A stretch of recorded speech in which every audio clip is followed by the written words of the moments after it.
আসসালামু আলাইকুম। তো আজকে চতুর্থ শ্রেণীর যে সাধারণ বিজ্ঞানের সেটার প্রশ্ন নিয়েছি বিক্রম অনলাইন একাডেমি থেকে। তো তাদের কাছ থেকে সংগ্রহ করা এবং এটার উত্তরগুলি আমরা দেখব ব্যাখ্যাসহ। আসলে আমাদের সাথেই থাকুন।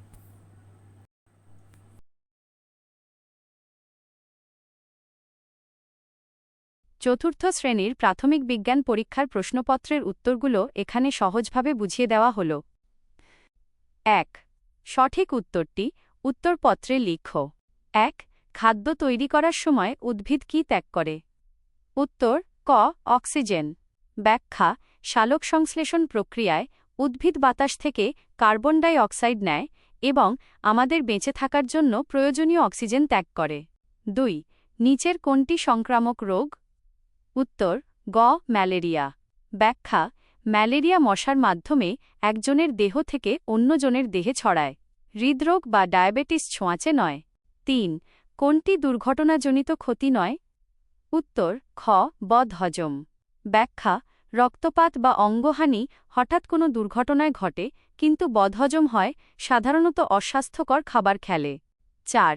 নিচের কোনটি বায়বীয় পদার্থের বৈশিষ্ট্য নয়? উত্তর খ. নির্দিষ্ট আয়তন আছে। ব্যাখ্যা: বাতাসের বা বায়বীয় পদার্থের কোনো নির্দিষ্ট আকার বা আয়তন নেই, এটি যে পাত্রে থাকে সেই পাত্রের পুরো জায়গা দখল করে। ৫. জীবের শক্তি কোথা থেকে আসে? উত্তর ঘ. খাদ্য। ব্যাখ্যা: কাজ করার জন্য আমাদের শক্তির প্রয়োজন হয়, যা আমরা খাবার থেকে পাই। ৬. কোনটি স্বাস্থ্য রক্ষার জন্য দরকারি? উত্তর ক.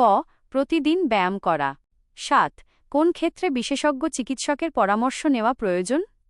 উত্তর ঘ. বুকের ব্যথার সাথে ঘাম হওয়া। ব্যাখ্যা: এটি গুরুতর অসুস্থতার লক্ষণ হতে পারে, তাই দ্রুত বিশেষজ্ঞ ডাক্তারের কাছে যাওয়া উচিত। ৮. মরিচা তৈরি হতে কি লাগে না? উত্তর ঘ. আগুন। ব্যাখ্যা: লোহা যখন পানি ও বাতাসের অক্সিজেনের সংস্পর্শে আসে তখন মরিচা ধরে, এতে আগুনের কোনো প্রয়োজন হয় না। ৯. ফুলের কোনো অংশ কুঁড়ি অবস্থায় অন্যান্য অংশকে রক্ষা করে? উত্তর ক. বৃতি। ব্যাখ্যা: ফুলের একদম বাইরের সবুজ অংশটি হল বৃতি, যা কুঁড়ি অবস্থায় ফুলকে রোদ বৃষ্টি থেকে বাঁচায়। ১০. অসংক্রামক রোগ সম্পর্কে নিচের কোনটি সত্য? উত্তর ঘ. জীবাণু দ্বারা ছড়ায় না। ব্যাখ্যা: অসংক্রামক রোগ যেমন ক্যান্সার বা হাঁপানি, হাঁচি কাশি বা জীবাণুর মাধ্যমে একজনের থেকে অন্যজনে ছড়ায় না। ২. শূন্য স্থান পূরণ কর। ক. জীব মাত্রই খাদ্য শক্তি গ্রহণ করে। খ. দুর্ঘটনমুক্ত থাকতে সতর্কতা জরুরি। গ. সিরিঞ্জের মুখ বন্ধ করে চাপ দিলে ভিতরের বাতাস বাধা প্রদান করে। ঘ. বীজ থেকে নতুন চারাগাছ হয়। ঙ. প্রাথমিক চিকিৎসা মৃত্যুর সম্ভাবনা কমায়। ৩. শুদ্ধ বায় অশুদ্ধ লেখ। ক. উদ্ভিদের প্রজননের গুরুত্বপূর্ণ ধাপ হল অঙ্কুরোদ্গম। শুদ্ধ খ. অপুষ্পক উদ্ভিদের ফুল ও ফল হয়। অশুদ্ধ ব্যাখ্যা: অপুষ্পক উদ্ভিদে ফুল ফোটে না। গ. ফুল এক ধরনের রূপান্তরিত পাতা। শুদ্ধ ঘ. কোভিড-১৯ একটি পানিবাহিত রোগ। অশুদ্ধ ব্যাখ্যা: এটি বায়ুবাহিত বা সংস্পর্শের মাধ্যমে ছড়ায়। ঙ. বাষ্প হল পানির বায়বীয় অবস্থা। শুদ্ধ। ৪. মিলকরণ। বাম পাশ, ডান পাশ। ক. নিষিক্ত ডিম্বক। ৫. বীজ।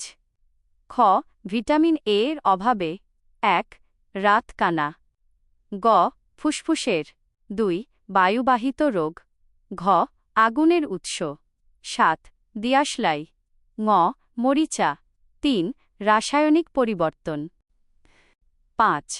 সংক্ষিপ্ত প্রশ্নের উত্তর নমুনা। ক. উদ্ভিদের কোন অংশে বীজ থাকে? উত্তর: উদ্ভিদের ফলের ভেতরে বীজ থাকে। খ. ডায়রিয়া হলে স্যালাইন খেতে হয় কেন? উত্তর: ডায়রিয়া হলে শরীর থেকে প্রচুর পানি ও লবণ বের হয়ে যায়। এই পানির অভাব পূরণ করার জন্য ওর স্যালাইন খেতে হয়। ঘ. মরিচা কি? উত্তর: লোহার তৈরি জিনিস দীর্ঘদিন ভেজা বাতাস বা পানির সংস্পর্শে থাকলে এর ওপর যে লালচে বাদামি রঙের আস্তরণ পড়ে তাকে মরিচা বলে। ৬. বর্ণনামূলক প্রশ্ন। একটি উদাহরণ। চ. একটি সপুষ্পক উদ্ভিদের জীবনচক্র বর্ণনা করো। উত্তর: একটি সপুষ্পক উদ্ভিদের জীবনচক্র সাধারণত এভাবে চলে: ১. বীজ, মাটি ও পানি পেলে বীজ থেকে চারা গজায়। ২. চারাগাছ, চারাটি ধীরে ধীরে বড় হয়ে পূর্ণাঙ্গ উদ্ভিদে পরিণত হয়। ৩. ফুল, বড় গাছে ফুল ফোটে। ৪. ফল ও বীজ, ফুল থেকে ফল হয় এবং ফলের ভেতরে নতুন বীজ তৈরি হয়, যা থেকে আবার নতুন গাছ জন্মায়। আশা করি এই উত্তরগুলো তোমার পড়া বুঝতে সাহায্য করবে।